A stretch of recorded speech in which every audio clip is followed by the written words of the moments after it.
కాళేశ్వరం ప్రాజెక్టులో భాగమైనటువంటి చివరి రిజర్వాయర్ ఇది. నృసింహసాగర్ బస్వాపూర్ రిజర్వాయర్. గతంలో కేసీఆర్ గారే దీన్ని 11 టీఎంసీల సామర్థ్యానికి పెంచి 1550 కోట్ల పనులు చేసి 90% నిర్మాణం పనులు పూర్తి చేయడం జరిగింది. కేవలం 3 గ్రామాలు, ఒకటి బిఎన్ తిమ్మాపూర్, లక్ష్మీనాయక్ తాండా, చొంగల్గంజ్ తాండా, ఈ 3 గ్రామాలకు పునరావాసానికి సంబంధించినటువంటి 150 కోట్లు పెండింగ్లో ఉండడంతోనే ఈ రిజర్వాయర్ నింపడం లేదు. అంటే కేసీఆర్ గారు 1500 కోట్లు ఖర్చు పెడితే కేవలం 150 కోట్లు ఖర్చు పెట్టి ఈ రిజర్వాయర్ నింపడం చేత అవ్వట్లేదా?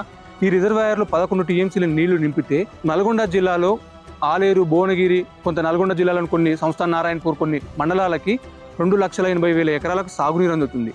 అంటే నల్గొండ జిల్లాలోనే సాగునీటి శాఖ మంత్రి ఉండి సాగునీళ్లు ఇస్తే ఆ రైతులు బాగుపడతారు, లేకపోతే ఈ నీళ్ళు ఇక్కడ నుంచి వస్తే ఇవి కాళేశ్వరం నీళ్ళు అనుకుంటారని చెప్పేసి కేసీఆర్ గారికి పేరు వస్తుందని చెప్పేసి ఈ రిజర్వాయర్ ఇలా పెండింగ్లో పెట్టడం జరిగిందా? ఎందుకు 150 కోట్లు చెల్లించడానికి ప్రభుత్వంతో లేదా? లక్షల కోట్లు అప్పు చేస్తున్నారే, 150 కోట్ల పునరావాసం చెల్లిస్తే ఈ రిజర్వాయర్ నిండితే లక్షల కోట్ల పంట పండుతుంది కదా, వేల కోట్ల పంట పండుతుంది కదా, ఎందుకు ప్రభుత్వం చేయట్లేదు?